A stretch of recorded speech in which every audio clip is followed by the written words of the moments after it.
The President's press conference from the State Department Auditorium in Washington, D.C., March 21st, 1962. Afternoon. I have one announcement. I received this morning Chairman Khrushchev's reply to my letter of March 7th on outer space cooperation. I am gratified that this reply indicates that there are a number of areas of common interest. The next step, clearly, is for the United States representative on the UN Outer Space Committee, Ambassador Francis Plimpton, to meet in New York with the Soviet representative to make arrangements for an early discussion of the specific ideas of the Soviet Union and the United States. I have designated Dr. Hugh Dryden, Deputy Administrator of the National Aeronautics and Space Administration, to take the lead for the United States at this time in subsequent technical talks with Soviet representatives. The United States is deeply committed to making all possible efforts to carry forward the exploration and use of space in a spirit of cooperation and for the benefit of all mankind. I am hopeful that there will be in this area prospects for practical cooperation. Mr. President, in Geneva, in the talks that are going on now, the Russians have expressed the feeling that any on-site inspection in connection with an atomic test ban treaty would be an invitation to espionage and even be insulting.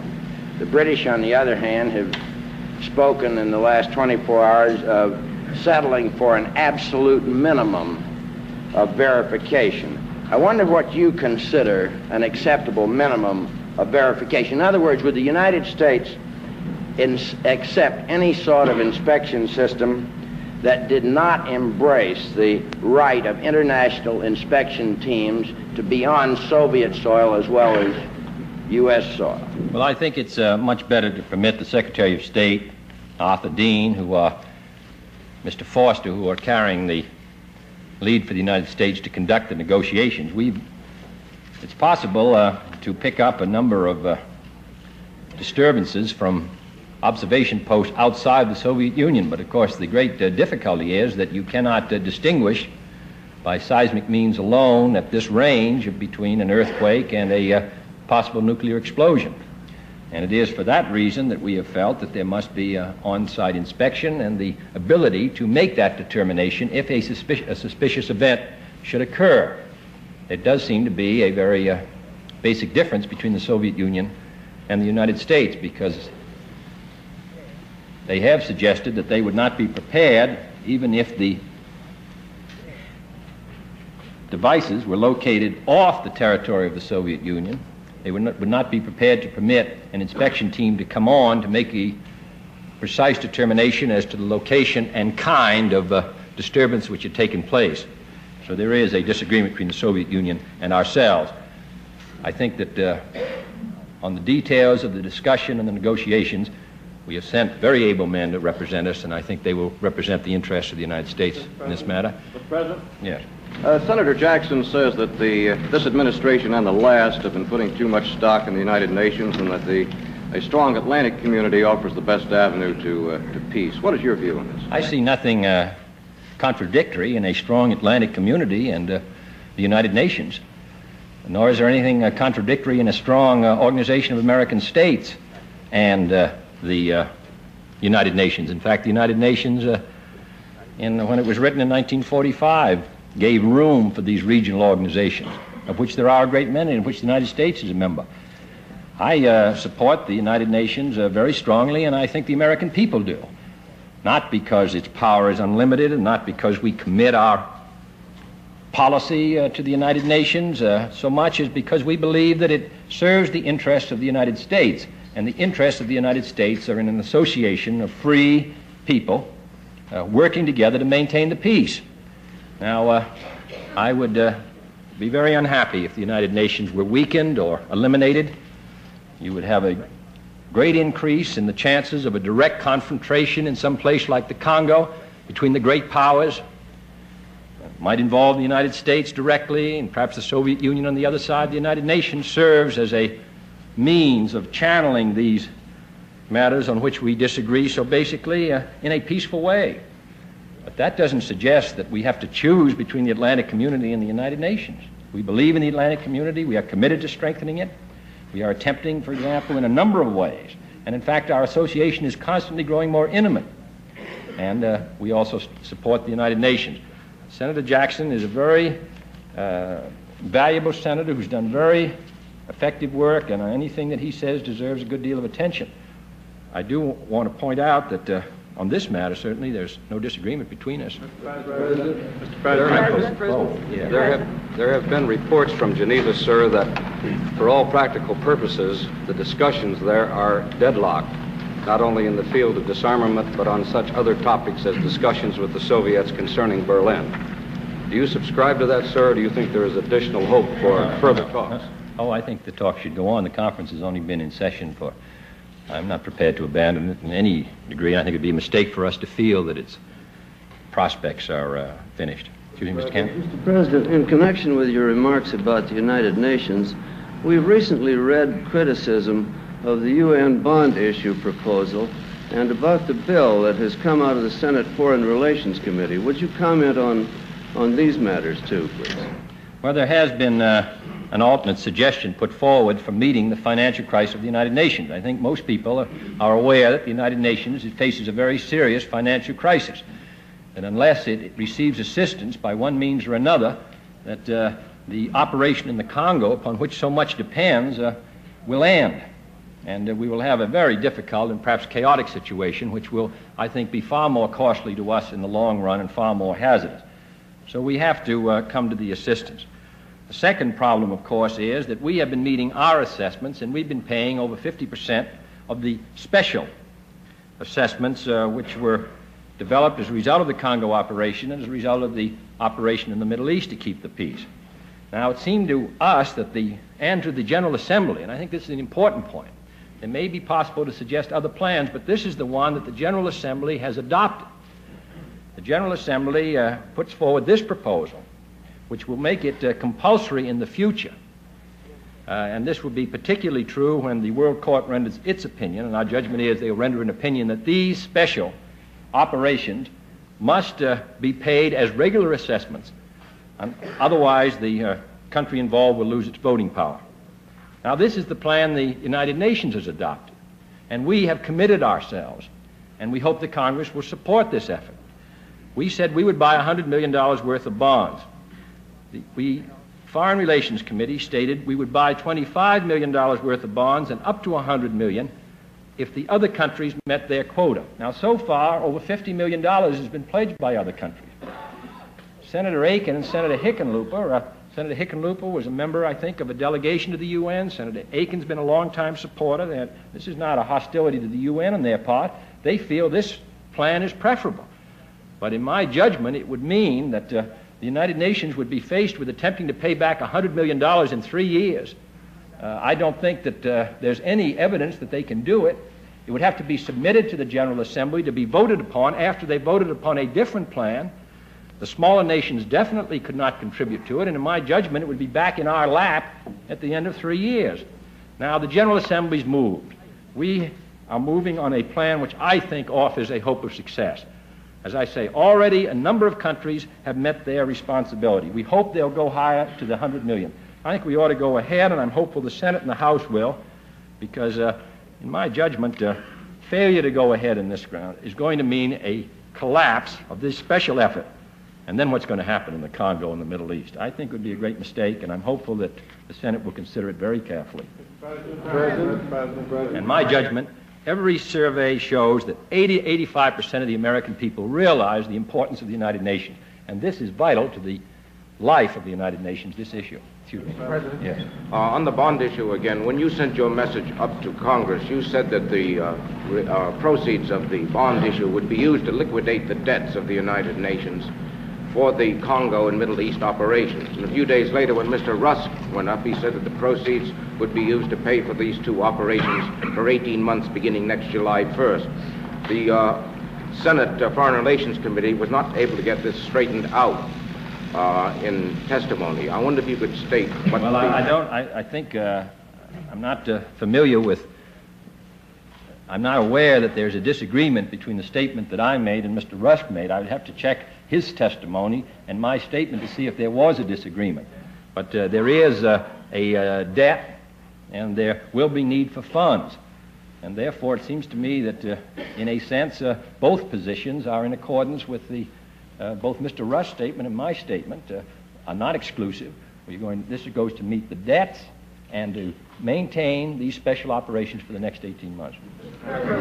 There seems to be some continuing difference of opinion between yourself and Mr. Nixon.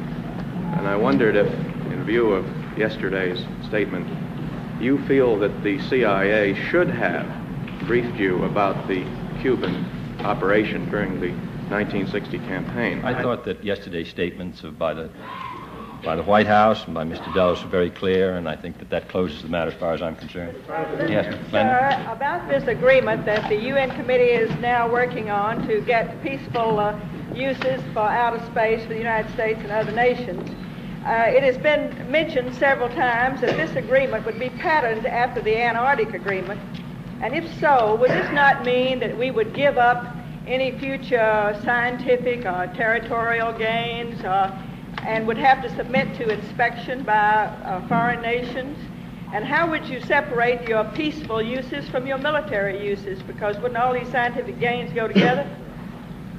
Well, it's hard to... I would say, Mr. McClendon, that I had not heard this comparison. I'm not sure that there's a precise comparison between the Antarctic and outer space.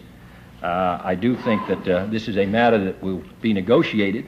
I think that the interests of our country will be protected in that negotiation. I can assure you, in fact, they will be. But we are anxious to assure, if possible, that outer space is used peacefully in order to protect the interests of the United States.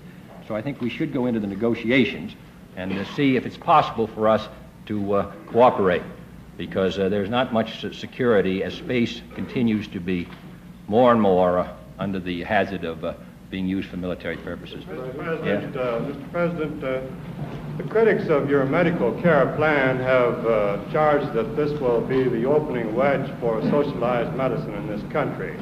Would you care to comment on that, sir? Well, it's an old argument when a case is lost to argue that it's all right here, but what's it going to mean for the future?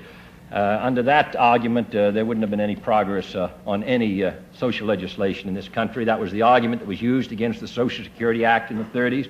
It's the argument used against the minimum wage. It's the argument used against any agricultural program. It is the oldest argument in the world. The fact of the matter is, this is a useful program.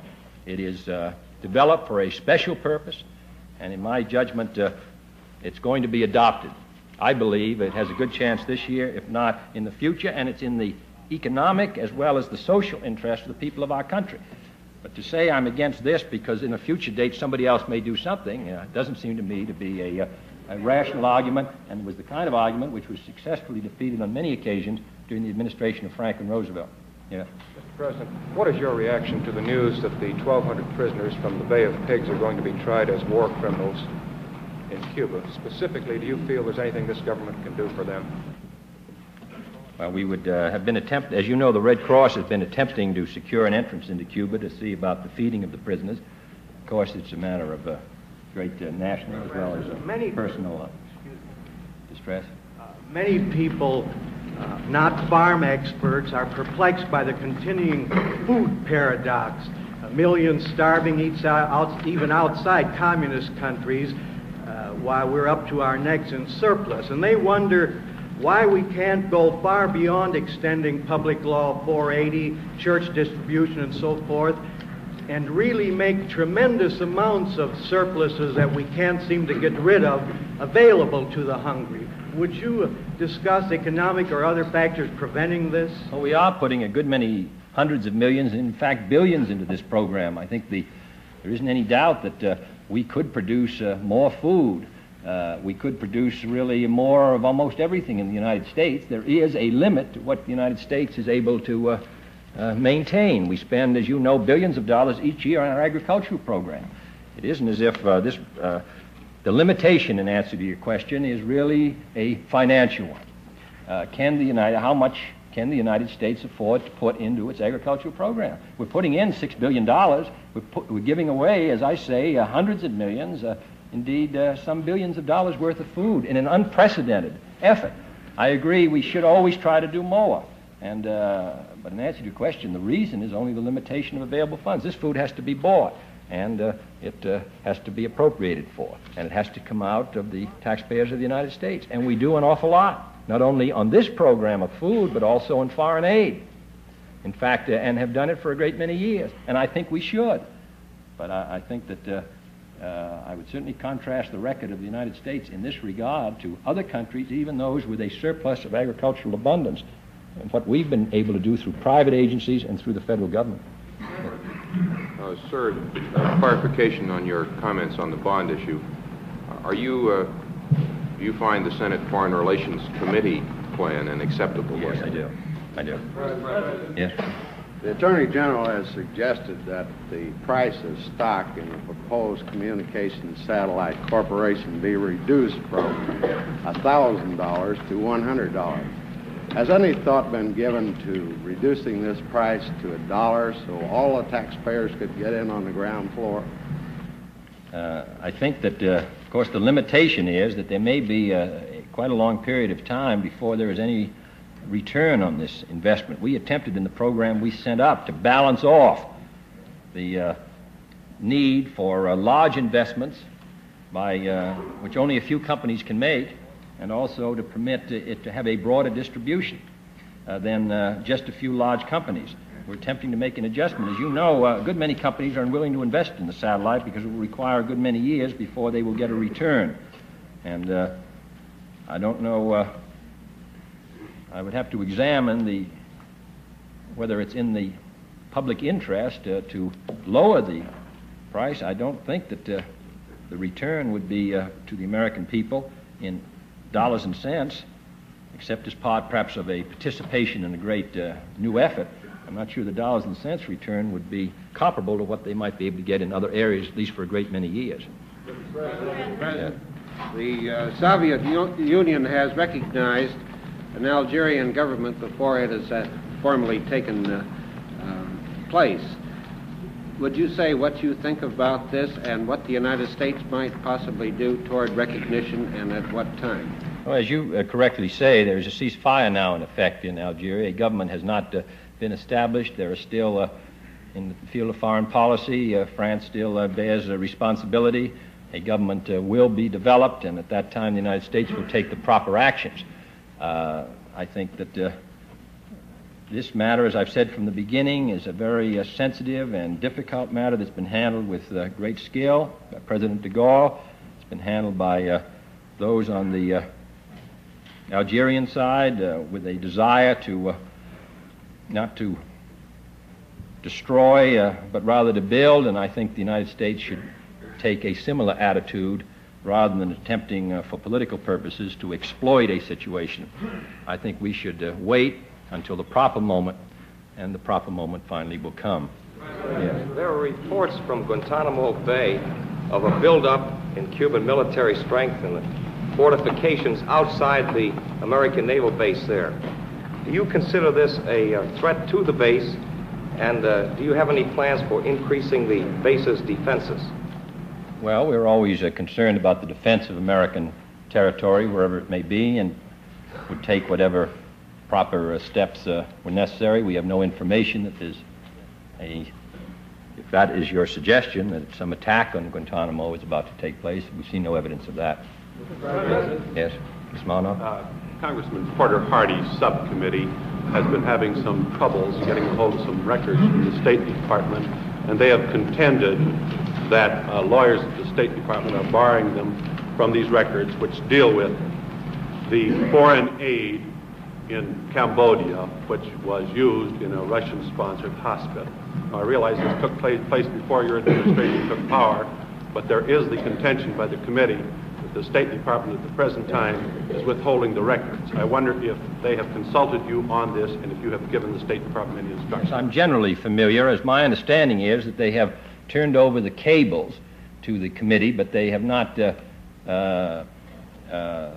they have agreed, I think, and this may be subject to change afterwards, my understanding is that they have agreed to turn over the names that might be involved in an executive session. But we cannot run the executive branch of the government if every Foreign Service officer or every one else who is acting in good faith, and if there's evidence that he's not in good faith, then we ought to bring that right out, and he ought to have some action taken. But if he's acting in good faith, then how can we expect honest reporting from them? Or how can we expect that they're going to, if they feel that this might be 6 months or a year from now, be used against them at some hearing about which they can only presume? The responsibility is on us to carry out the foreign policy of the United States with the cooperation of the Congress. And we don't, I'm sure, and the Congress would not want us to be inhibited in getting our information upon which our judgments must be reached. We desire to cooperate with Congressman Hardy. I believe he said he was going to, he's seen me on one occasion about another matter last year. I think I saw somewhere or heard someplace that he was planning to discuss this directly with me, and I'll discuss it, and I'm hopeful that we can work this out as other matters have been worked out in a spirit of comedy. And, but I do think there's important issues at stake. Yes. Mr. President, Dr. Hans Bethe has commented favorably on a zonal disarmament inspection plan that has been put forward by Professor Louis Sohn of Harvard University. The plan would operate on a random sampling basis and would supposedly satisfy the United States' desires by opening up territory to verification on a sampling basis, while at the same time pleasing the Russians by not opening up their entire territory to what they say they fear would be espionage. I wonder if you would comment on whether this proposal offers constructive possibilities. Well, I think one of the suggestions in the matter of preparations which have been discussed, which we all recognize rather difficult matter of determining if preparations are being made for testing, was this, I'm not sure that the genesis was the same as the one you've suggested, but had been suggested that a sampling system might be used. But I think, once again, this is a matter which I think should come forward in the proper way at Geneva, but I am familiar with a proposal which is either the same or similar. Yes, Mr. Raymond? President, at some of our military camps, there have been demonstrations by mobilized reservists, including in one case an attempted hunger strike. I wonder if you couldn't comment on these demonstrations, and couldn't you give the reservists some notion of when they might be released? Well, I understand the feeling of any reservist who's taken, particularly those who may have fulfilled their duty and then they're called back. And they see others going along their normal life, and therefore they feel, how long are we going to be kept?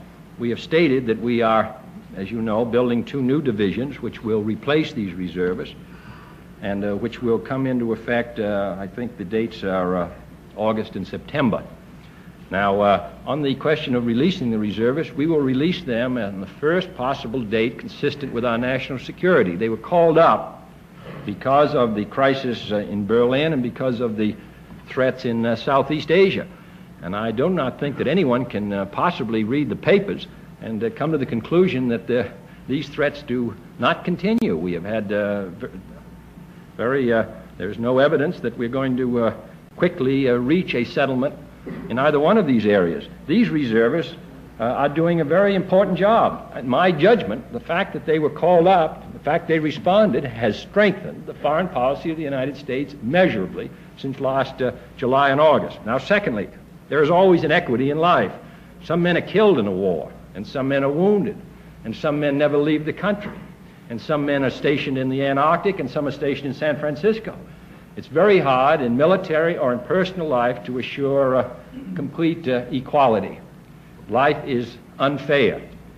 But I do hope that in many ways, but I do hope some people are sick and others are well. So what I do hope is that these people recognize that they are fulfilling a valuable function and that they will feel, however humdrum it is and however much their life is disturbed and a year has been yanked out of it, they will have the satisfaction afterwards of feeling that they contributed importantly to the security of their families and their countries at a significant time.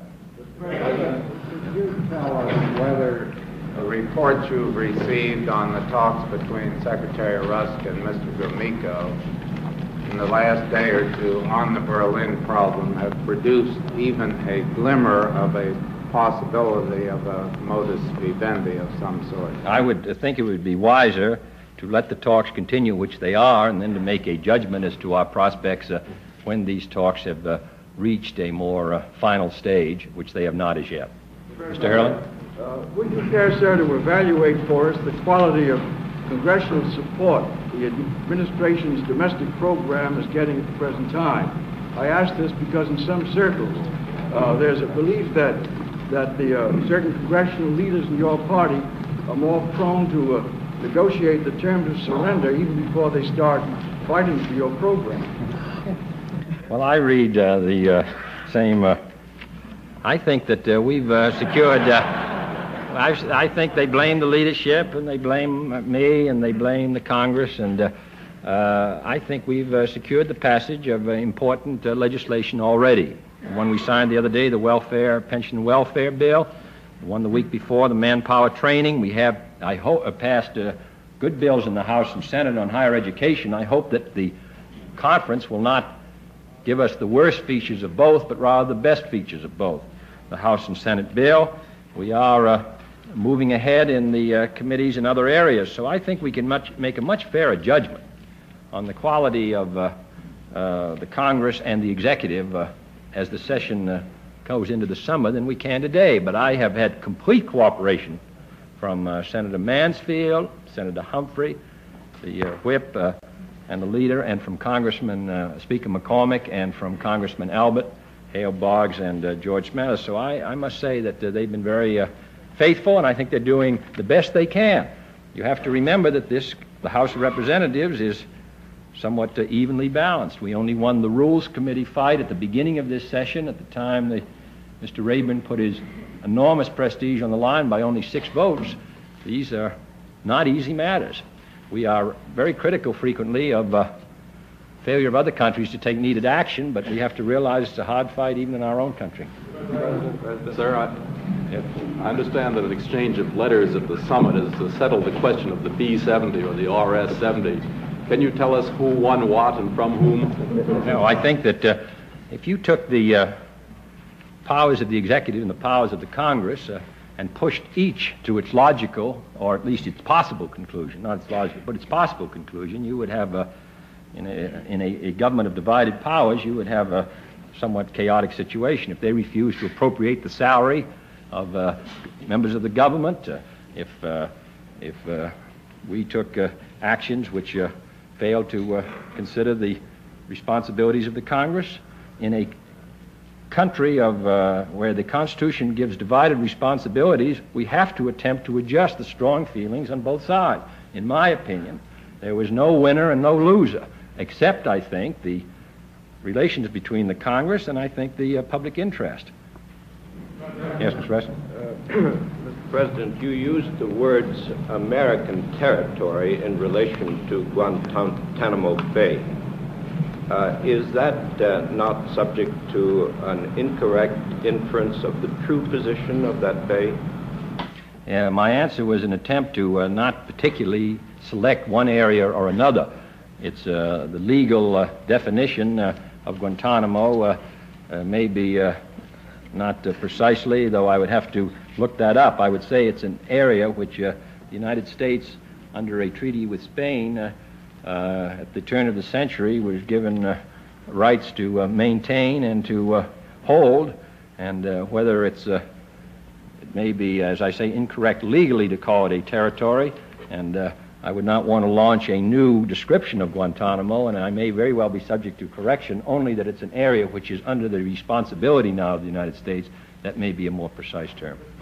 Yes. In explaining the need to resume nuclear tests in the atmosphere, you said we're spending huge sums on some military programs, including hardened missile sites, and that we can't be certain how much of these preparations might turn out to be useless when we know more about thermonuclear explosions. In the wake of increased missile accuracies and warhead yields and the fact that the Russians can build very large bombs, can you tell us as Commander-in-Chief why we're expanding what would appear to be an increasingly vulnerable land-based missile system rather than putting our effort in mobile land-based systems or directing more of our deterrent to sea where they cannot be zeroed in? Well, I think that as you know, the Secretary of Defense and those who have particular technical competence made a judgment that the present arrangements were more satisfactory than the so-called mobile Minuteman. That is filled with difficulties, too. Transporting always 24 hours a day around the railroads of the United States missiles to be fired at any moment is not off as a debit side, too. So that in balance, this was felt to be the most satisfactory device. And in addition, as you know, we have the Alert, those that are in the air, and we also have Polaris. So that I think the reason is a desire not to commit all of our resources to any one particular weapon system. But I do think a judgment was made that the efficiency of the mobile at the present time was not sufficiently demonstrated over the hardened site to warrant a program in that regard, particularly as we develop more successfully devices for interpreting a possible missile attack, so that we have a warning system which will be sufficient to get our Minutemen off the hardened base. But I think the more they looked at the trains going through America, the less desirable it seemed. Yes. Did I understand you to say that we had offered to withdraw our demand for control posts for a nuclear test ban inside the Soviet Union, and they had refused? Now, what I said was that those who advocated a system of attempting and there are those, to carry on an inspection system by having devices located off the territory of the Soviet Union, I think would also agree that you cannot make a successful distinction by this means between an earthquake and an underground nuclear explosion, and that therefore there has to be, even under this system, which is not the one the United States has put forward, even under this system, you would have to have an inspection in order to make that distinction. So that, and the Soviet Union has rejected that kind of inspection.